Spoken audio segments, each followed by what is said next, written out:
Hey everybody, good to be here today. My name is Brent Moores. It's time for Long Options, and see some familiar names in the chat. Welcome Tom and Janelle and Kevin, Ted, Sharon, and everyone else. And if you're watching on a recording, we're glad to have you here too. So Ron is jumping in from Long Island. Great to have you here. You can always follow us on X, by the way, at Brent Moore CS is my X handle, and Connie I think is going to be joining us.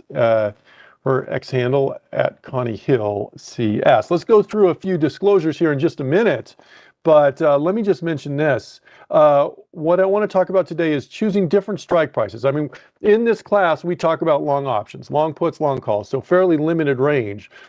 But in that process, you have to choose expiration dates, strike prices, other things.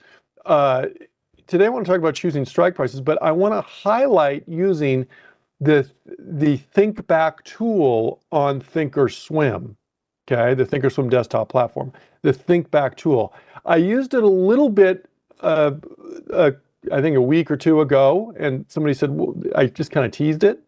I think you guys will find it interesting. It's something you should probably know. So we'll do that. Let me hit some disclosures, and then we'll get to the main subject here.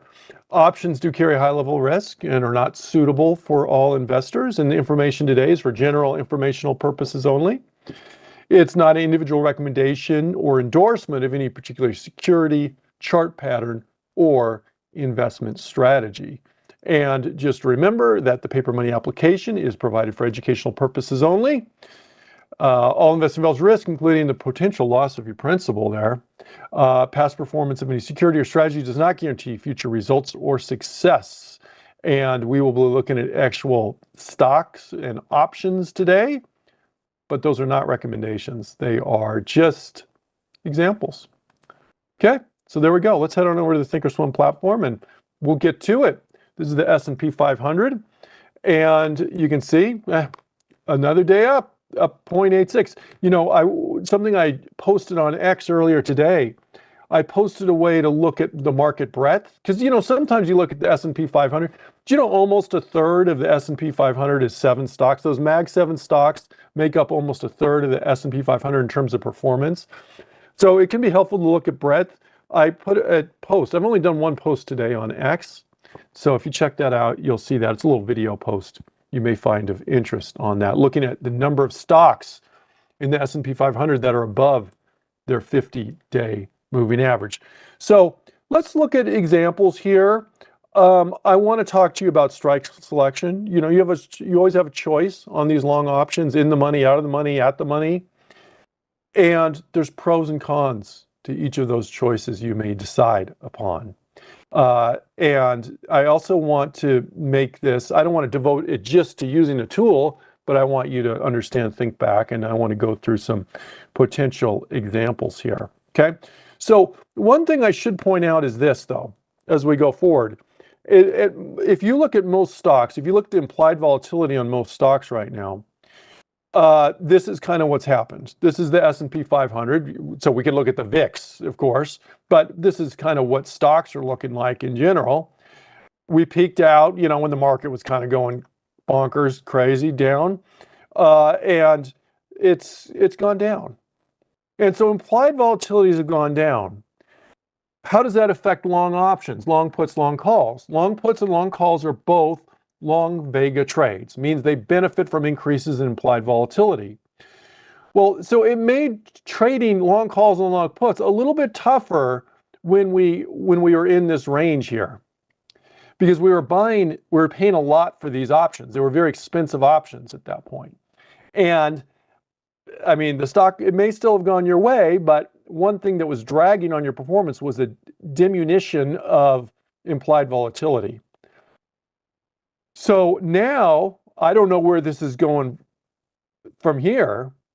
In fact, let me just do this. Let's put up the VIX. The VIX right now is it's 18. I mean, it's way down. I mean, 18 is not a ridiculously high number anymore. And so it's not clear. I don't know where the VIX is going. It can certainly go down more, but it just has smoothed the playing field a little bit for us there as we are doing trades here and looking at trades. So here's what I want to do. I want to look at this. I want to look at going back in time on this trade. If you're on the Analyze tab, and there's a function called Think Back. Do you see that? Do you guys use that, Think Back? It's a way of going back and looking at past trades and seeing how they would have done. Okay. And by the way, just to my previous point, here's your implied volatility on AMD. You know, it's gone down a lot.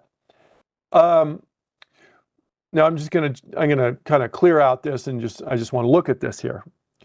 But what we can do is we can look at past trades and try and help decipher information. For our purposes today, I want to talk about some of the differences in performance of in the money versus out of the money, but you can look at it for different things. Maybe you're testing an indicator or something and you want to see how much money would I make if I use this particular signal, but I don't want to go through and forward test everything. In other words, just do paper trades on everything. I want to be able to go back in time right now and see how I would have done profit or loss wise. Okay, theoretically at least on this. Okay, so that's what we're going to do. That's what I'm going to do. I'm going to give you some different examples here. And so here's what an example. I'm going to give you positive examples and negative examples because you know what? Let's be honest, we don't win on every trade, do we? So what I'm going to do for this example is I'm going to go to AMD and I'm going to say, hey, this seems to be turning around a little bit, okay? It certainly had a bad downtrend, but it seems like we've reversed it a little bit. And I want to go back in time. And in this case, I'm going to start out by going back in time just a little bit. We can go back in time a lot longer, and we'll go back in time a little bit longer on some of these others. But you can go back a year if you want, or more if you want on this. But right now, this one, I'm going to go just post earnings. Right after earnings, we had this day here. Okay, so I'm going to zoom in just a little bit here. I'm going to go to this just past earnings and see where we stand right now on this if we decided on this day to do a long call. Okay, so what was the justification of the long call? Well, the justification of the long call is higher lows, kind of these flaggy patterns, going up, like I said, dip down, and then it looks like it's bouncing there. Okay, so this was our day we're getting in. On Think Back, and this is going to be a question you're going to have here. Excuse me. It uses end of day prices.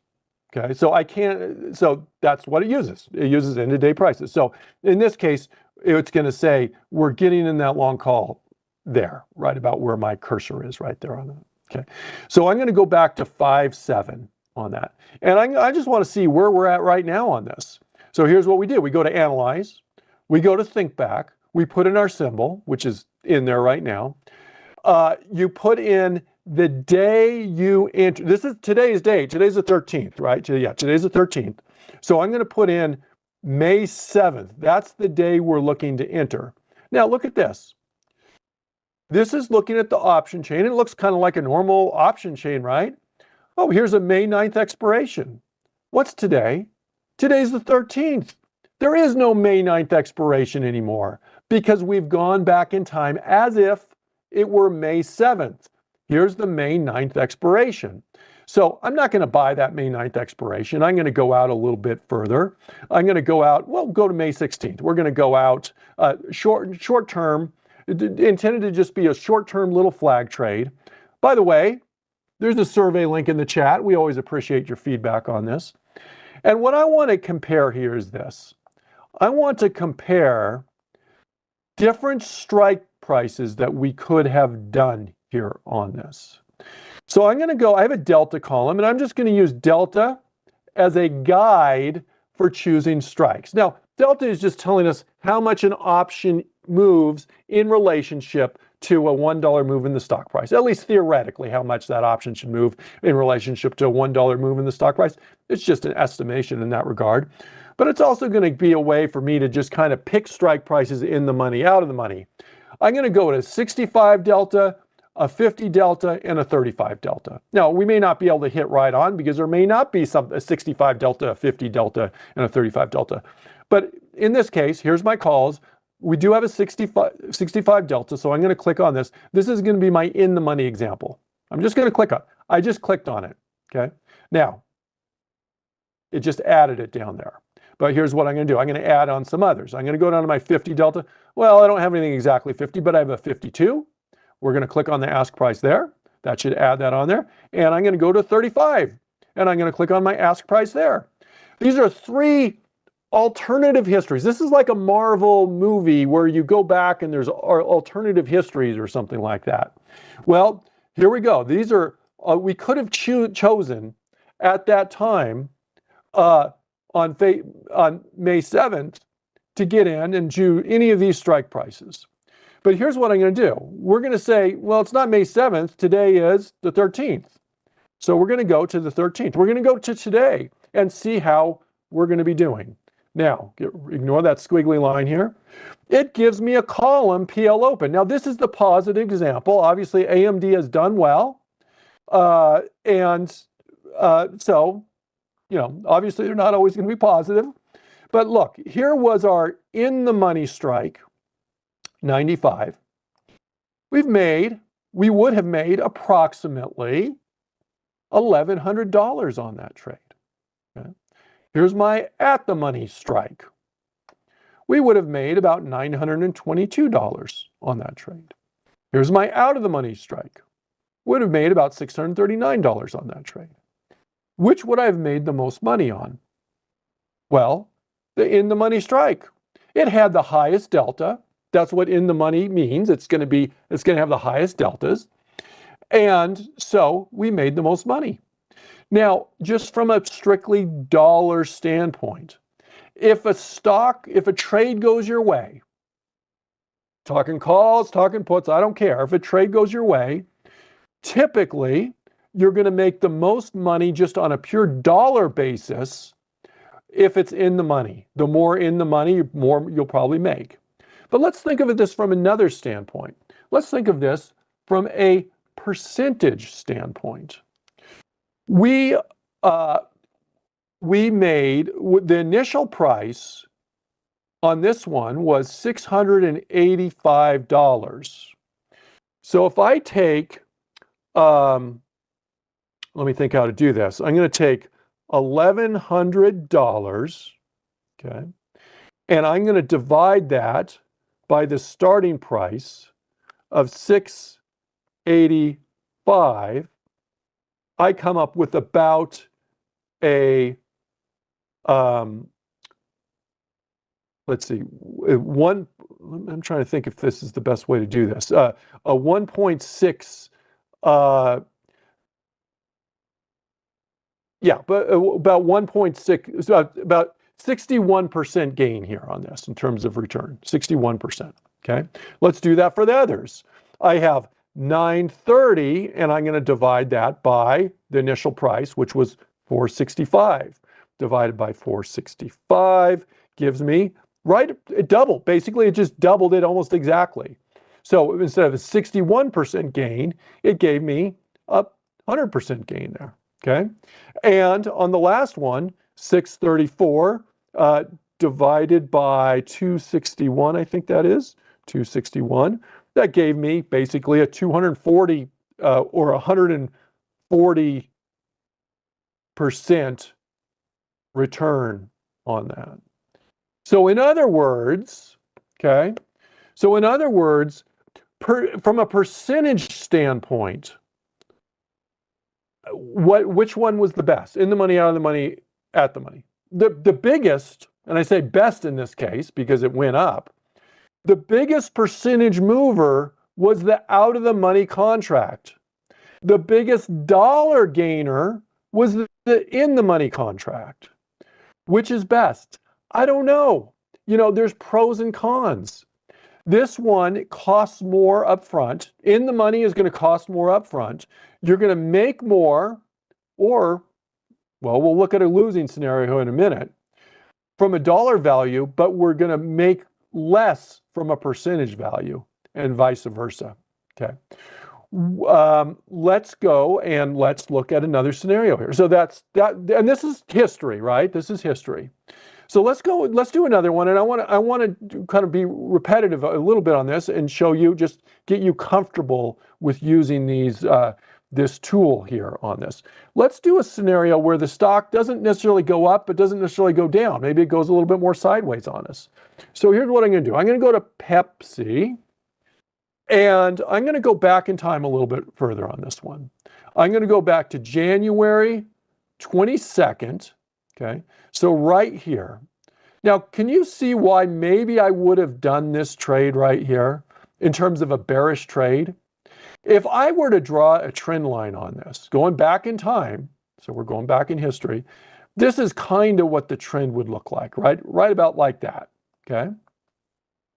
January 22nd is right here. It looked like the stock had jumped up, kind of a bear flag. It kind of went sideways, couple little almost doji-ish type candles there. This one a little bit red. Looks like maybe it was bouncing off a resistance. And there we go. And so we were a little patient. We stuck with it, went down, but then it started to really go against us. So we're going to say we got out when it got out right about here. Okay. So in other words, we entered here, we got out here, which is pretty close to the same price here. And some time passed though on that. So let's see what happened on that, okay? So I'm gonna go to the Analyze tab. I'm gonna go to Pepsi. Again, we can go back further. The first step on using the Think Back is to go back to the date here, and that is your entry date. That's your entry date. So make sure you write those down. So we said January 22nd. Let me go back to January 22nd, and you can go back to a different year too if we want. There is a limit at some point, but we're going to go back to January 22nd. These are the contracts that were available in January. These have long since expired. Which would we buy? Well, I'm going to go out a little bit longer term here. Our plan was a little bit longer term. We'll go to March 21st expiration, and I'm going to do the same thing, except this case we're doing puts because we're bearish on this. I'm going to go and I'm going to buy a put that has a delta around 35. We got a 36 delta, a delta around 50. We got a 53 delta, and this one's a little bit more in the money here, about 74 delta, because we don't have the possibility of a 65 delta. And then down here, remember we got two dates. This is the entry date. This is the date we want to look at. Our exit date in this case. So we're not going to today's date. We're going to the date we were saying maybe we'd get out of this. And that date was February 20th. That was right there. We're looking to get out there. And you can see, not a slam dunk. This was a little bit more sideways. We did okay on this one, the 155. This one is actually in the money. This one's out of the money. I don't want you to draw too many conclusions from this kind of more neutral trade, because if it were one day before, look at the numbers change there. If we got out the day before, we're actually positive in all these. If we got out the day after, let's see, yeah, the day after, you can see we've lost money on these. But here's my point. My point is, and this actually isn't the best because it's not exactly equal, but we have time decay considerations on this. Okay, we have time decay considerations on this.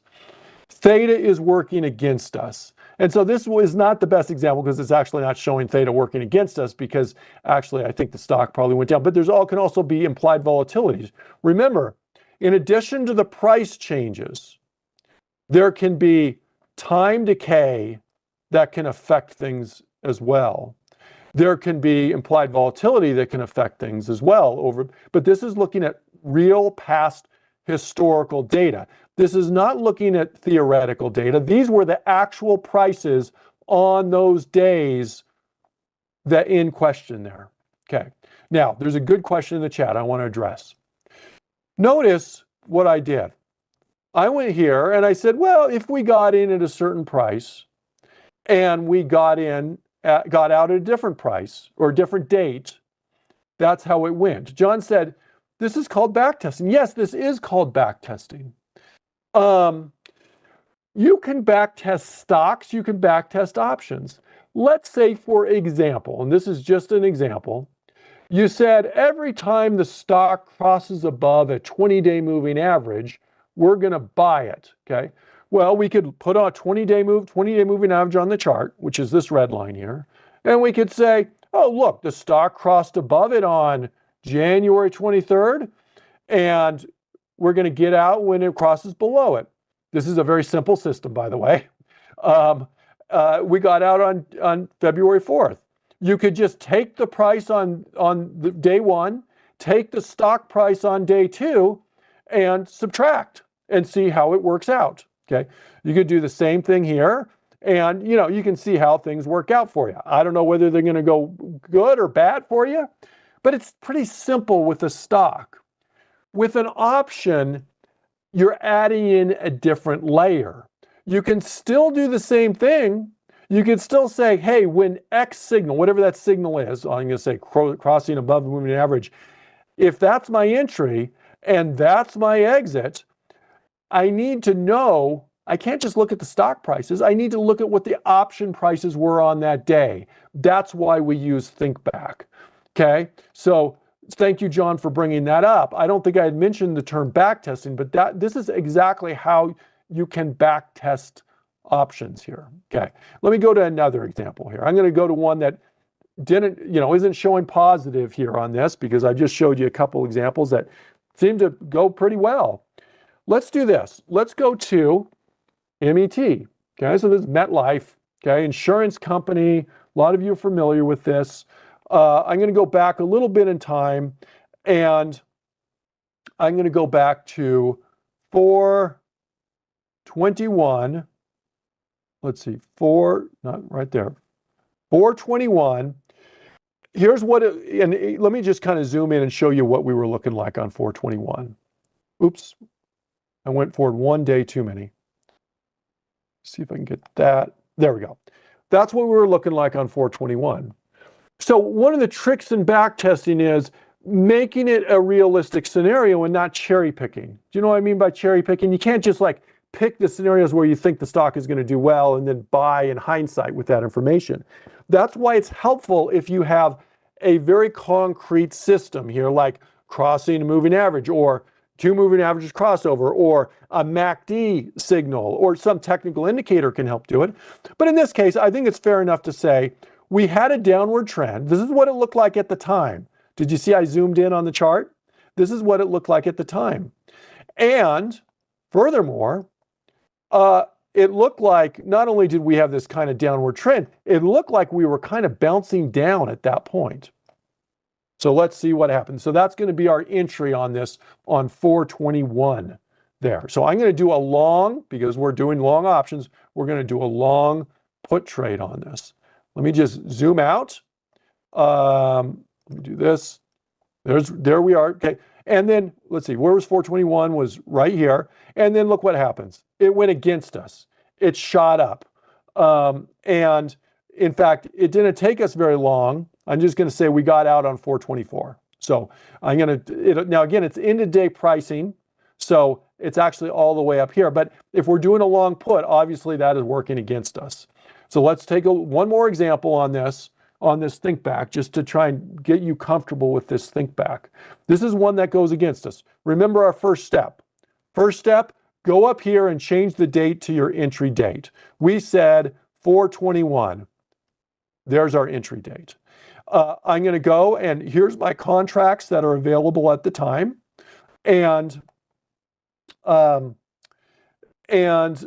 let's just hold on one sec. Let's see. We said we were going down. So we were looking at more of maybe a swing trade here. So I'm not going to go out in time too long on this. Here's what's available. Well, I don't know. I mean, we 25 days. You can go out longer. We can go 60 days. These June contracts are still available. They would be a very different price right now than they were at this point there. But let's go and just take a look here and Let me just see my deltas. 35 delta, I'm going to click on it. 50 delta, there's no 50, we'll go 55 delta, 65 delta. Okay, and then you've done the trade. We did the initial date. We're going to do this other date, which I wrote down, was 4/24. This trade only lasted 3 days, okay? Not very long here. How'd we do? Well, we lost money, okay? These are all, the brackets, of course, as you know, are negative amounts. In the money, which is the in the money contract? In the money contract was the 75, okay? For a call, that would be out of the money. This is a put. This is in the money. We lost the most money on the in the money contract, okay? Percentage-wise, though, this amount is almost like a third of our initial purchase price, 665. What about going out of the money? Well, out of the money, it cost less than half as much as the initial cost for the in the money contract. How much did we lose? Well, we lost a little bit more than half as much as the one. So from a dollar standpoint, and this is true whether things are going up, we saw this earlier, or going down, in terms of the biggest dollar moves, typically you're going to see your biggest dollar moves on your in the money contracts. You're going to see your biggest percentage moves on your out of the money contracts. Okay? So in terms of dollars, those are going to be the biggest moves. In terms of percentage, out of the money are going to be the percentage moves. If it goes up, well, that's great. You know, then it benefits you. We want the biggest moves. If it goes down, you want the lowest moves. But, you know, so some people say, well, I care about the percentage, and I can ramp up the number of contracts. Because what you could do is you could look at it and you could say, well, I'm going to do 2 contracts of these out of the money, which is going to basically almost equalize the dollar value move here. In this case, it's a loss. Dollar, and in terms of price, it's still going to be a little bit cheaper to do 2 of these contracts than 1 of those contracts. Okay? So you got to be careful on that, though. There is a tendency among a lot of traders to try and ramp up. You think of the good side of things and you go, oh, I can trade more. If I do more contracts, I can get bigger bang for the buck by going out of the money. You can, but keep in mind that bang for the buck can go kaboom if the stock goes against you, okay? So don't think just on the positive side and trying to amp up leverage from that side. So even though we say you can make more from a dollar standpoint going in the money, this is why we call the out of the money contracts a more leveraged contract. Because if you do an equal initial dollar value amount of the 2, this is going to be the one that moves more, typically, if it's in your favor or out of your favor. But remember, out of the money contracts are all 100% extrinsic value, whereas in the money contracts have both intrinsic value and intrinsic value. Okay? So there we go. And keep in mind, we've got time decay on all of these. The contract with the most time decay, typically the rate of theta is going to be highest at the money contract. Thetas are highest at the money. And if you ever forget that, you can always just pull up an option chain. And of course, I need more decimal points on this. It's not really helping me out here. But you can look at the rate of theta here on these, and the ones that are more closer to at the money are going to be the ones with the higher rate of theta there. Okay? All right. So just remember, these are closing prices. These are closing prices on this. All right. Questions. Type questions in the chat if you have questions. But let me just summarize and let's look at some potential, some potential example type trades here today for us. Questions on think back, closing data. It goes back typically a few years of data. At some point, it may not do that. Notice it'll tell you whether it's a trading day or not. So if I go here on 420 instead of 421, it was a non-trading day on that.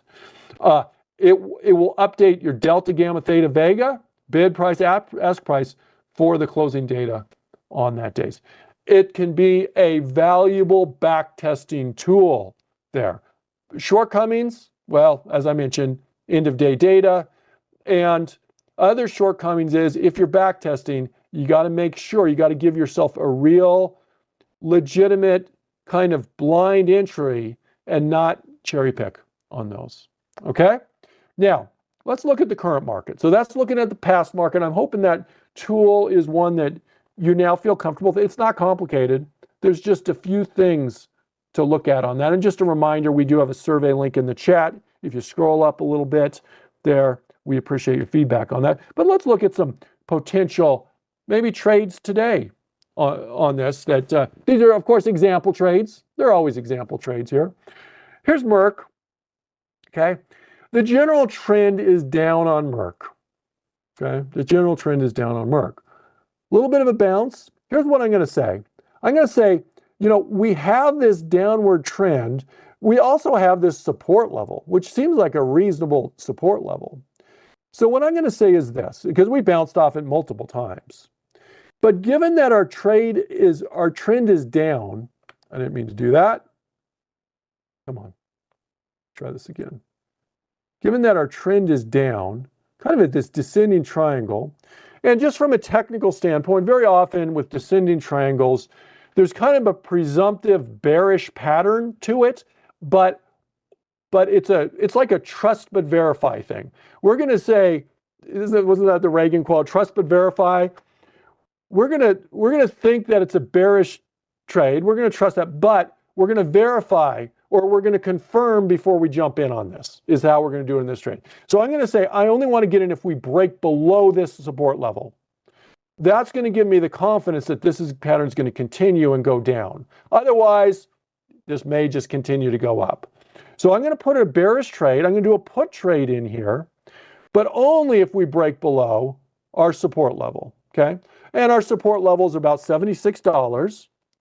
And I'm going to go about 1% below that just to give it a little wiggle room. So I'm going to go 76 cents minus 76 is about 75.25 is going to be a contingent entry on this. We're only going to get in if the stock breaks below 75.25.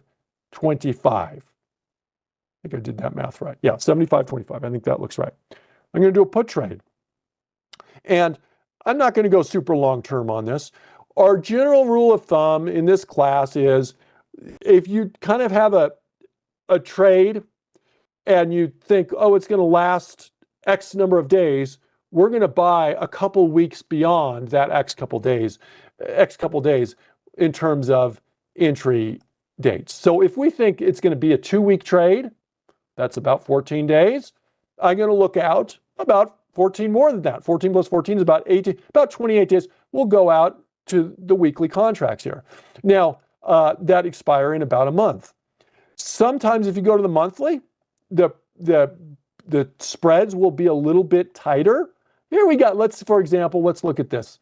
We've got 255 by 293. It's not a great, it's not a spectacular spread. It's kind of on the bigger end. If we go to the monthly contracts, and we have fewer contracts here, sometimes it can be better. It's about 25 cents here, maybe a little bit better, not hugely better. I'm going to stick with that, and I'm going to look to buy this contract. So I'm going to right click on it. I'm going to create I'm going to go buy custom with stop on this. Okay. And so let's do this. Okay. So there we got that. Now let's look at this again. We're only getting in if we break down below here. Furthermore, how far are we looking for it to go? Well, I'm going to say our last move was from about 85 down to about 76. That's about a $9 move. I'm going to assume about a $9 break below this from about 76 to about $65. So we're going to put that in as a target price to get out. $65 target. 65 target. And our stop, we're going to put in if we go down, but remember, we're only getting if we break below this level. But if we break back above it, and we'll give it a little wiggle room here, but we'll say above about 77, we're going to get out. 77, we're going to exit. Okay, so we're getting in about 75. We're getting out, if it goes well, about 65, getting out about 77. Okay, so let's go back here. I'm going to go to my trade. When are we getting in? Well, I'm going to make this a market order. I'm going to make this good till cancel. And I'm going to go to my gear. I'm going to click on that gear. And here's what I'm going to say. If we don't break down below that support level in the next couple days, I don't want any part of this trade. I don't want to wait too long on this. So I'm going to cancel this order if on, we'll say by Friday, if it doesn't fill, we're just going to cancel out of this order. We did that there.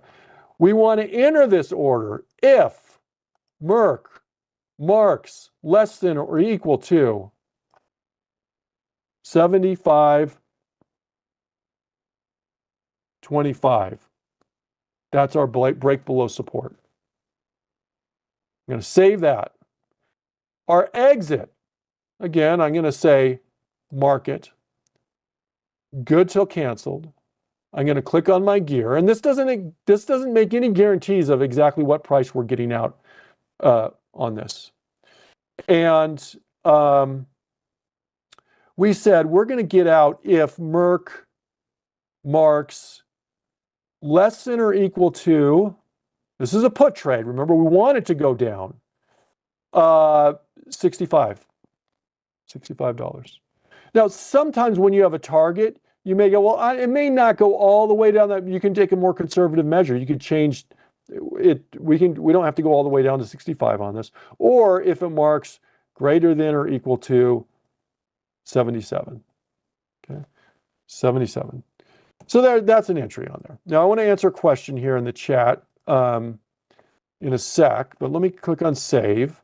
There's our trade. We're going to click on confirm and send. We're going to make sure we read all our red marks. Remember, we're saying we're going to trade this if the stock marks at or above 77, for example, or below 65.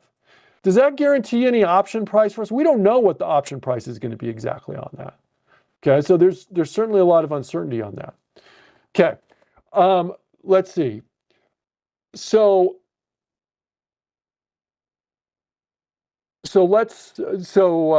And Connie, you answered the question. Thank you very much. By the way, so there was a question regarding leaps. I'm planning on covering leaps in the next couple weeks in this class, by the way. So we'll hit up leaps again soon here in this class. And so if you want more on leaps, we're going to do that here. Thank you for helping me out there. Zanzin said, would you have an option price target also if the price of the option jumps, even if the underlying isn't swinging, IV jump? Oh, that's a good question. Okay, so here's the thing. You could. This is the concern. I'm just going to send this right now, actually. I'm going to do long, long single options. Okay, so the concern is this. What if we have this stock and the stock goes, let's see, we're bearish on this, and the stock doesn't really go anywhere, but the option price degrades or gets much better. You know, maybe time decay or implied volatility affects that option price. And even though the stock isn't moving and hitting our targets, the option price goes up to a certain level or down to a certain level. Could you do that alternatively? Yeah, absolutely. You can do that. You can do that. Typically, I don't do that. I'm not demonstrating this class. It's not a bad idea there, Zanzin. It's a good question, but there's pros and cons to doing it based on stock prices versus option prices. The pros to doing these trades based on stock prices is this, is the pro is we can link it to the technical analysis of the chart. We could say, here's a support level, and if support is broken, that's based on looking at the stock price. So we're linking our option trade to that. That's the pro of doing it to the stock price. The downside is that we never really know what the option price is going to do. We can make assumptions on it. So there you go. So there's pros and cons to both ways. I'm glad you brought that up, Zanzin. I have no problem, and we do in this class. Sometimes we do demonstrate it based on the option price, not the stock price. But today I'm not going to do that. Okay. Now I'm running out of time here, but I wanted to look at one more, whether we get the trade in or not here. And that is, I want to give you a bullish example because I always like to do bullish and bearish. Unless the market, there were a few weeks when the market, about a month ago, the market was just so down that we were just doing kind of bearish trades more. But I usually like to mix that up. Okay, so here's another one. And this one is one where I was going to look at this from a bullish standpoint, but the concern from the bullish standpoint is this. We gapped way up. And the concern is if sometimes when the stock goes way up, sometimes it drops pretty significantly too. Is it going to fill the gap? Well, it could, I don't know. So, but one advantage of doing it in this case of saying that, oh, we've got a resistance here. I'm going to say we have a resistance that now turns into support. This new support level at the top of the gap there, as soon as it breaks down below that, we could put in an exit on this. We could put in a stop of some sort here. And remember, stops aren't guaranteed. But what that does is it enables us to get out if we're wrong quickly. The assumption is that this support level is going to hold. But you know what? We may be wrong. It may not. And so by putting in this trade here and putting in an exit, if the stock breaks below our support level, we can do that and we can exit super quickly in that case. I don't have time to put the whole trade in here on this one today, so I'm not going to do that. But may I suggest that in paper money, you try it out on your own? You try it out, you put in a trade to do, say, for example, and this is just an example, it is not a recommendation, do a long call at the current price, you can get in right now in your paper money, and put in an exit if the stock breaks below our support level here on that. That way, trying to limit the exit, the downside. It still could gap down. Options can move quickly. We could lose money quickly here. And you may give it a little wiggle room. You know, our support level's around 185. Maybe you go down to 184 or 183 or maybe even 182 down here. But you're going to have your exit in that level there. So try that out. Try that out there in your paper money. Okay, in your paper money. Let's see. Would you put a link in the notes? We can't see the chat after the session. Let's see. I guess I'm not sure exactly what you're asking for there.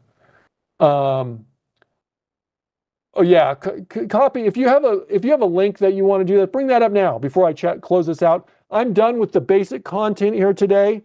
So take your time if you want to copy that. Take your time to fill out the survey. Number one, we have a survey. And number two, if you have a link you want to click on, you can do that too. Copy it, paste it, put it in a Word doc, whatever you want there. Thanks for joining me, everybody. Today there's kind of two main things I wanted to accomplish today. One, I want to talk about, well, three things I want to talk about today, accomplish today. One, I want to talk about different strike prices, in the money versus out of the money. Remember, the in the money contracts are typically going to move the most dollar-wise. The out of the money contracts are going to move the most percentage-wise. One's not right, one is not wrong, but you got to decide what you want to do. Number two, I wanted to familiarize you with ThinkBack by going through some ThinkBack examples. And number three, I wanted to look at the potential at the market at some potential, example trades here, everybody. Thanks for joining me today. Coming up next, we've got Getting Started with Technical Analysis. Make sure you check that out. Thank you, Connie, for helping us out on that. And we'll talk to you all same time next week. Bye-bye, everybody.